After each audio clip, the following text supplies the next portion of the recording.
Bienvenidos al canal de estructuras de Sergio. Siguiendo la sugerencia del profesor Salvador Navarro de la Universidad Politécnica de Cartagena, en el post de hoy vamos a tratar el dimensionado y la construcción de las vigas de coronación o vigas cadena que se emplean sobre los elementos de contención formados por pilotes o por micropilotes. Existen muy pocas referencias técnicas con respecto a estos elementos y en el post de hoy básicamente aportaré lo que he deducido o he empleado en mi práctica profesional. Espero que os guste. Vamos a empezar. Para todos aquellos que estéis iniciando en el estudio de estructuras o elementos de contención, una viga de coronación o una viga cadena no es más que un elemento lineal de gran rigidez que conecta los extremos superiores de elementos tales como pilotes, micropilotes o incluso módulos continuos de pantallas. Este elemento, la viga cadena, la función principal es la de hacer trabajar de forma solidaria a todos los elementos o secciones transversales que formen la estructura de contención.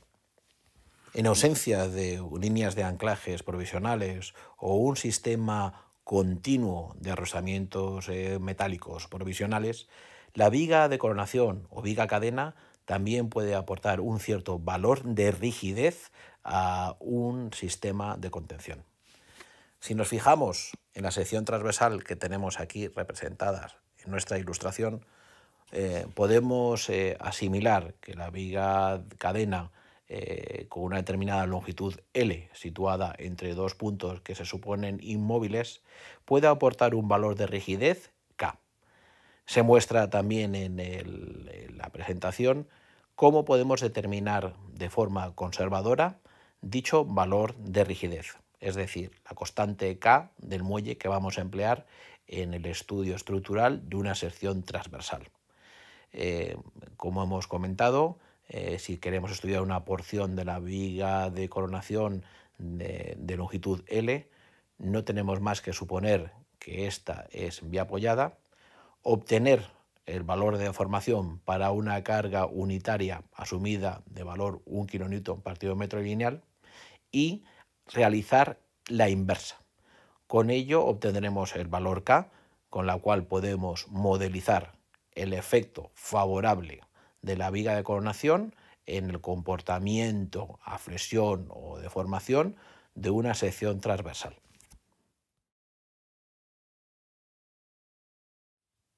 Frente a los criterios de armado, cabe pensar en dos situaciones. En la sección transversal de la viga de coronación situada a la izquierda, vemos que dicho elemento ha sido armado mayoritariamente con armadura longitudinal en su cara superior e inferior.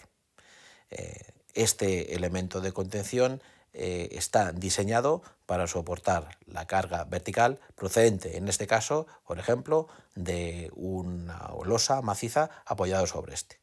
También, evidentemente, puede arrancar un pilar de la estructura en el perímetro de la contención.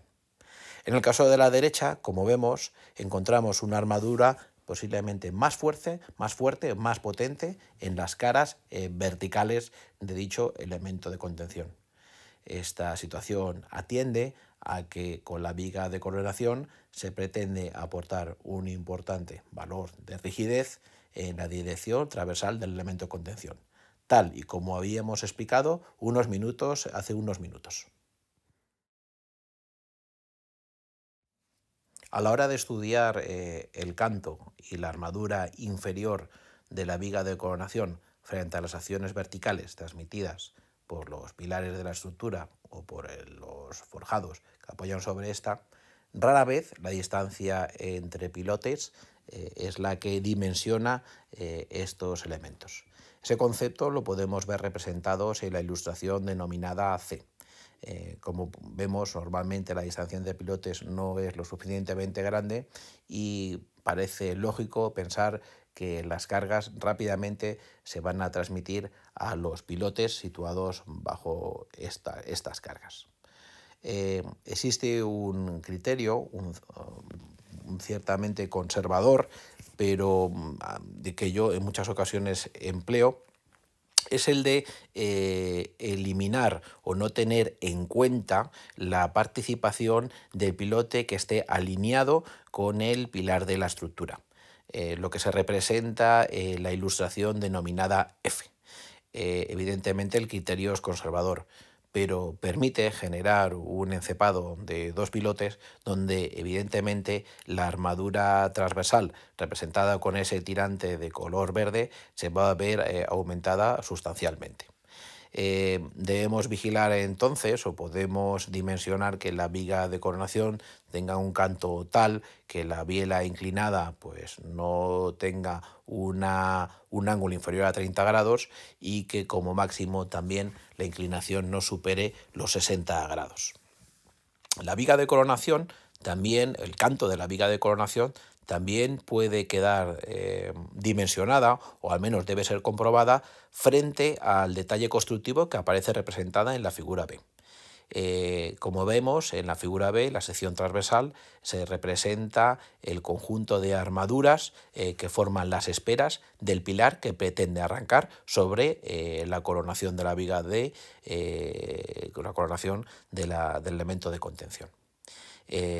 La longitud de las esperas que tiene que introducirse dentro de la viga de coronación es la longitud de anclaje del pilar y evidentemente la longitud de solape se tiene que producir por encima de la cara superior del forjado. Pero a efectos constructivos tiene que la longitud total del elemento o de las esperas del pilar tienen que tener en cuenta, no se debe olvidar, el canto del forjado que previsiblemente será ejecutado antes de la realización del pilar. En la figura B quiero representar otro concepto que para mí me parece importante.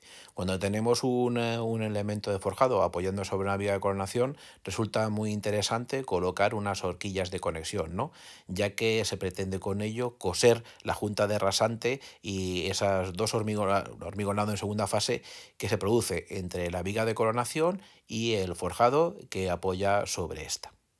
En la parte inferior de esa figura B, que veis queda representado en rojo como un pequeño volumen de compresiones, entiendo que también es muy importante que de cara a facilitar la transmisión de cortantes a lo largo de todo el elemento de contención, no solo desde el forjado que estabiliza el empuje, que sea capaz de transmitir dichas cargas a la junta rasante que hemos visto, el pilote también tiene que topar con la viga de coronación para garantizar esa transmisión de esfuerzos cortantes.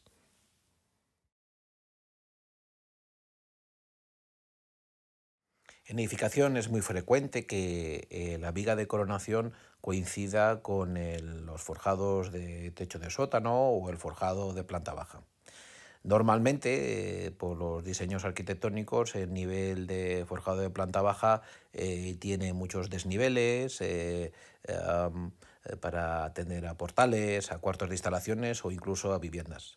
Por lo tanto, el diseño también de la viga de coronación puede atender a esas necesidades de salvar niveles, rampas, etc. En la figura tenéis un ejemplo de un estudio que hice para una viga de coronación y una cortina de micropilotes realizados para la isla, o unas viviendas en la isla de La Palma. El croquis, como veis, era para enterarme yo realmente de los niveles que teníamos que ir consiguiendo, ¿no? Y por todos los cambios de nivel que el proyecto de edificación del arquitecto requería.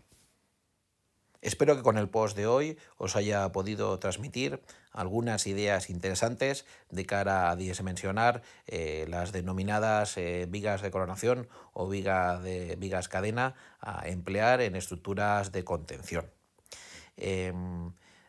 Quiero también recordaros que tenéis a vuestra disposición mi perfil de LinkedIn, donde podéis encontrar un montón de contenido relacionado con las estructuras y el mundo de la construcción. Si tenéis cualquier tipo de comentario o sugerencia, podéis hacerlo a través del canal o bien a través del correo también de LinkedIn.